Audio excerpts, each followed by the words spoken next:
പിതാവിനും പുത്രന്റെ പരിശുദ്ധരുമായിരിക്കും സ്തുതി.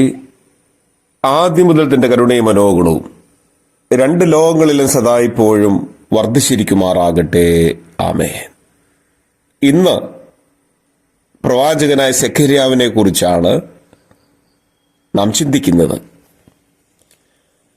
പ്രവാസാനന്തര പ്രവാചകനായ സെഖര്യാവ് ബാബിലോണിൽ വെച്ച് ജനിച്ച ഒരു ലേവ്യനാണ്. നെഹമ്യാവിന്റെ പുസ്തകം 12-ാമത്തെ അധ്യായത്തിന്റെ 16-ാമത്തെ വചനത്തിലാണ് സെഖര്യാവിന്റെ നിർണായകമായ ഈ പശ്ചാത്തലത്തെക്കുറിച്ച് നാം മനസ്സിലാക്കുന്നത്. പ്രവാസത്തിന്റെ ചരിത്രത്തിലേക്ക് എത്തി നോക്കുമ്പോൾ വടക്കൻ രാജ്യമായ ഇസ്രായേൽ BC 722 അസീറിയൻ സാമ്രാജ്യത്തിന് അടിയറവ് പറഞ്ഞപ്പോൾ തെക്കൻ രാജ്യമായ യഹൂദയ്ക്ക് അതേ ദുർവിധി BC 586 ബാബേൽ രാജാവായ നെബൂഖദ്നേസറിന്റെ ആക്രമണത്താലാണ് വന്നത്.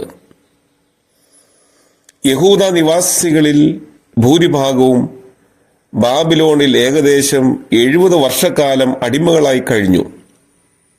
ബാബിലോൺ സാമ്രാജ്യത്തെ പേർഷ്യൻ സാമ്രാജ്യം BC 539 ആക്രമിച്ച് കീഴടക്കി. പേർഷ്യൻ സാമ്രാജ്യത്തിന്റെ പുതിയ വിദേശ നയത്തിന്റെ ഭാഗമായി യഹൂദന്മാരായ പ്രവാസികളോട് യഹൂദയിലേക്ക് മടങ്ങിപ്പോകുവാനും നെബൂഖദ്നേസർ കൊള്ളയടിച്ച അവരുടെ ആരാധനാലയം പുതുക്കി പണിയുവാനും കോരേശ് അനുമതി നൽകി.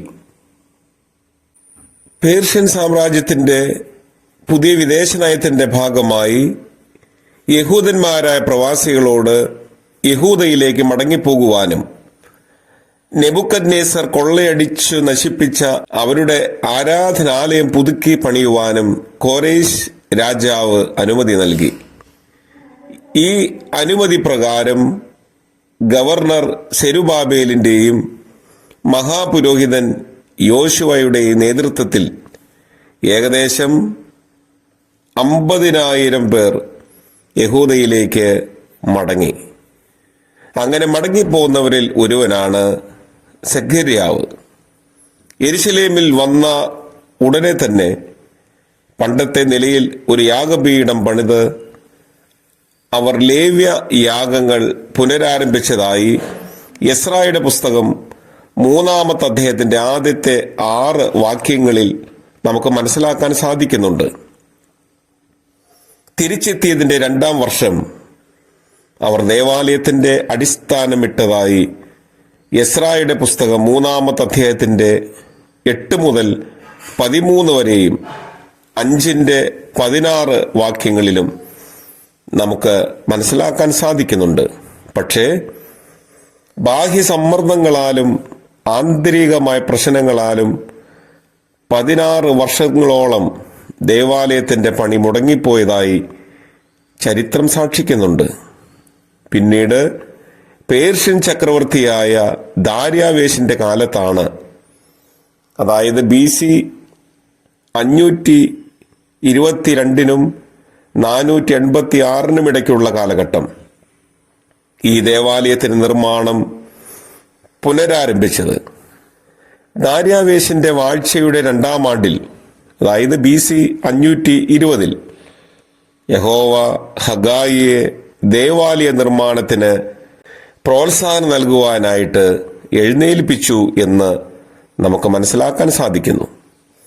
ഹഗായി 4 മാസത്തിനുള്ളിൽ 4 പ്രബോധനങ്ങൾ നൽകി തന്റെ ശുശ്രൂഷ അവസാനിപ്പിച്ചു. ഹഗായിയെ തുടർന്ന് സെഖര്യാവ് ആ ദൗത്യം ഏറ്റെടുക്കുന്നതായി ഹഗായിയുടെ പുസ്തകത്തിൽ 1-ാമത്തെ അധ്യായത്തിന്റെ 1-ാമത്തെ വാക്യത്തിൽ നാം മനസ്സിലാക്കുന്നു. അതുതന്നെ സെഖര്യാവിന്റെ പുസ്തകത്തിന്റെ 1-ാമത്തെ അധ്യായത്തിന്റെ 1-ാമത്തെ വാക്യത്തിലും നാം മനസ്സിലാക്കുന്നുണ്ട്. സെഖര്യാവ് ശാസന രൂപത്തിലുള്ള ഒരു പ്രബോധന മാർഗം അല്ല സ്വീകരിച്ചിരുന്നത്. തങ്ങളുടെയും ദേശത്തിന്റെയും ഭാവി ഭാസുരമാകുന്നതിന് ദേവാലയ നിർമ്മാണത്തിന്റെ പ്രസക്തി അദ്ദേഹം അവരെ സൗമ്യമായി ബോധ്യപ്പെടുത്തുകയാണ് ചെയ്തത്. ജനം പ്രവർത്തന നിരതരായി തീർന്നു. BC 516 പണി പൂർത്തീകരിക്കപ്പെട്ടതായി നമുക്ക് പഠിക്കാൻ സാധിക്കും. അങ്ങനെ BC 516 ദേവാലയത്തിന്റെ നിർമ്മാണം പൂർത്തീകരിക്കപ്പെട്ടു. ദേവാലയ പൂർത്തീകരണത്തിന് സഹായിച്ച ദാര്യാവേശിന്റെ പിൻഗാമിയായിരുന്നു അഹശ്വേരോശ്.